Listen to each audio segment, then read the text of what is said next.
Well, well, well, it's that magical time of year again. It's time to eviscerate each other online when discussing the Game Awards. This year there's talk of Xbox tax, there's talk of what makes an indie game, there's talk about is a remake gonna qualify for Game of the Year. Look, I'm still trying to catch up on 360 and PS3 games. This is way out of my league. But while there are a lot of little problems with the Game Awards, I think that there's also one really big problem with the Game Awards, and that's how it presents itself versus how it actually operates. Because the quick description for the Game Awards, or as I like to call them, the Golden Keeley Awards, is that they're the Oscars of video games. And they definitely present themselves that way. The way the stage is set up looks very similar to the Oscars. They got the crowd coming up, accepting speeches, crying, getting played off stage, maybe not getting played off stage in time. And while, yeah, there's a lot of production value, a lot of celebrities, a lot of big names attend it, it is not the Oscars of video games by any means. Even though that's exactly what it sells itself as. It even has a rivalry with the Oscars with that It Takes Two guy going up on stage saying F the Oscars all the time. Because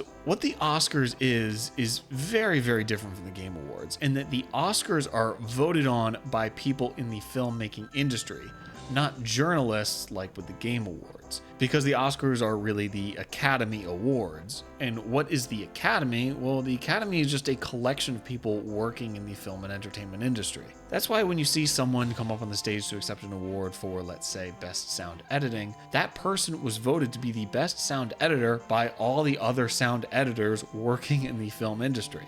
And that's why it's so impactful that they get that award, that they are chosen by their peers, by the people who know what it takes to go into sound editing. And that's why they'll be so emotional a lot of the times when they accept these awards, because they were selected by the people who know best what it takes that goes into sound editing, and they have been chosen as the best ones by all the other people that do what they do, the people who understand it. But the Game Awards is drastically different from this, because it's being chosen by journalism outlets, which doesn't make their opinions totally invalid, but it's not at all the same level that the Oscars are. Because do people at Entertainment Weekly or The Hollywood Reporter, or even more gaming focused outlets like IGN or Kotaku, do they really know how much work goes into, let's say, programming a certain feature, or designing the sound around a game, or designing gameplay elements, or making the graphics as high fidelity as some games have them? I don't think they do. So if you're looking for an award show that really is the video game equivalent of the Oscars, and while it doesn't have the exact production value that the Game Awards has, that award show is out there. And it's been around longer than the Game Awards has. Now, I'm talking about the DICE Awards, and DICE stands for Design, Innovate, Communicate, Entertain. Now, these awards are set up by the Academy of Interactive Arts and Sciences, which is very similar to the Academy Awards. It is professionals working in the game industry who decide who the awards nominate and who the awards go to.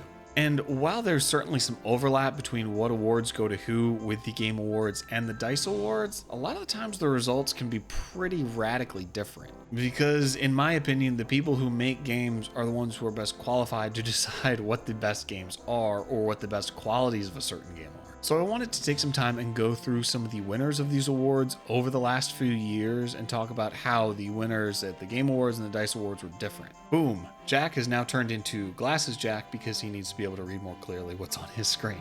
I'm also noticing with how bright these lights are that these glasses are very dirty, but hopefully that doesn't show up on the video. I'm not a slob, I promise. These glasses are just awful. So I'm going to start at the very beginning of the Game Awards and just talk about a few that are the most interesting. First up, the Game Awards 2014, the winner for Best Narrative was a game called Valiant Hearts: The Great War. And if you're wondering what that is, so am I. Because when you think of standout games from 2014, that's probably not one that will come to mind very quickly. See, that won Best Narrative at the Game Awards, but for Outstanding Achievement in Story at the DICE Awards that year, that went to Middle-earth: Shadow of Mordor.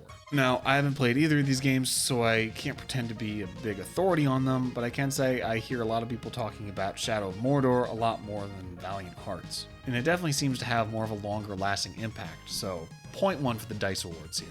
Moving on to 2015, it was actually the Game of the Year award that was different between the two. For the Game Awards, it went to Witcher 3, and for the DICE Awards, it went to Fallout 4. I gotta be honest, I gotta give it to the Game Awards here. I think The Witcher 3 has held up pretty well, and Fallout 4 has not so much. However, at the DICE Awards, Witcher 3 did win the Outstanding Achievement in Game Design award. Imagine having an award for game design at a Game Awards show.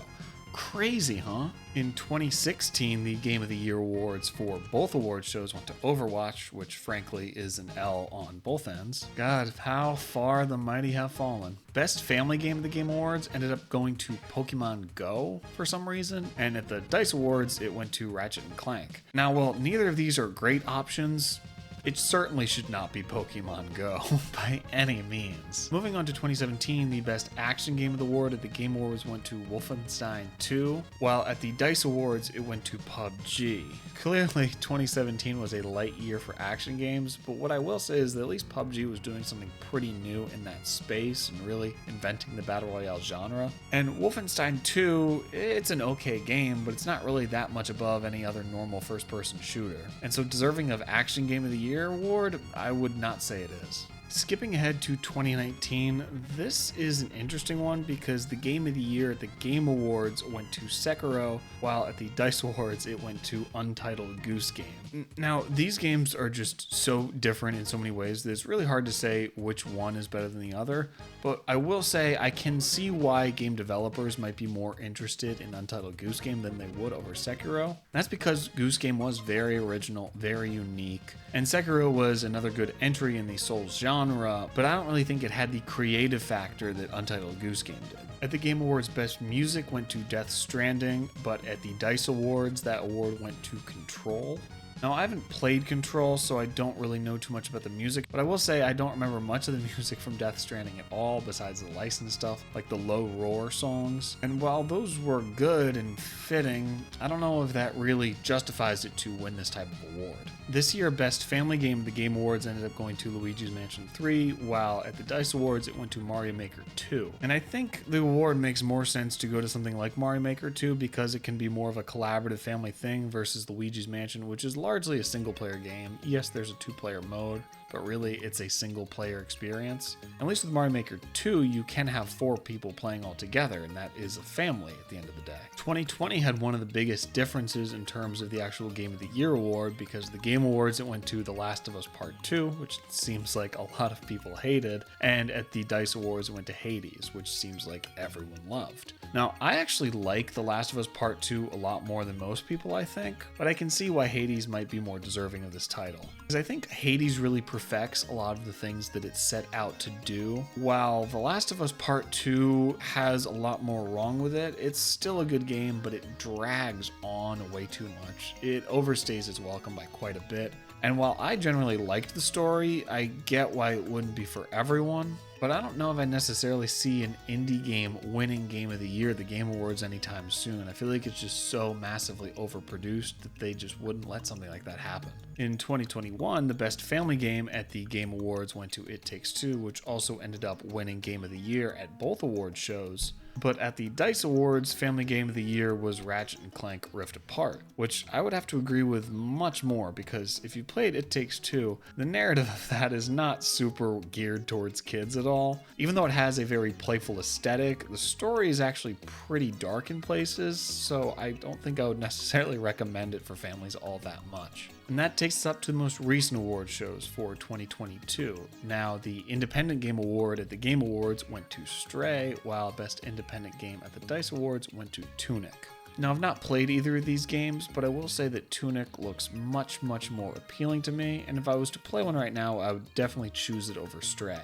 But maybe that's just because I'm not a cat guy. Who knows? And that should just about cover it. The thing to really remember here is that no award show is the end-all be-all of what is a good game and what's not. Because at the end of the day, the awards just come from a mass of opinions of people you don't know the names and identities of and what their preferences are. And it might have no bearing on whether a game is enjoyable for you or not. But thinking about it a little bit more clearly now, of all the controversies around the Game Awards, whether it's a non-indie game getting nominated for Best Indie Game, whether it's a remake getting nominated for Game of the Year, there's actually one injustice that's so much worse than any of the others combined, really. and that's the fact that I was not nominated for Content Creator of the Year. We talked about the Xbox tax. I think this is the Jackavelli tax. I think Keighley clearly has an anti-Jackavelli bias. And it's a shame. I thought better of him. I really did. My trust in Keighley is gone. All right, I'm gonna go cry into my Doritos and Mountain Dew. Thank you for watching.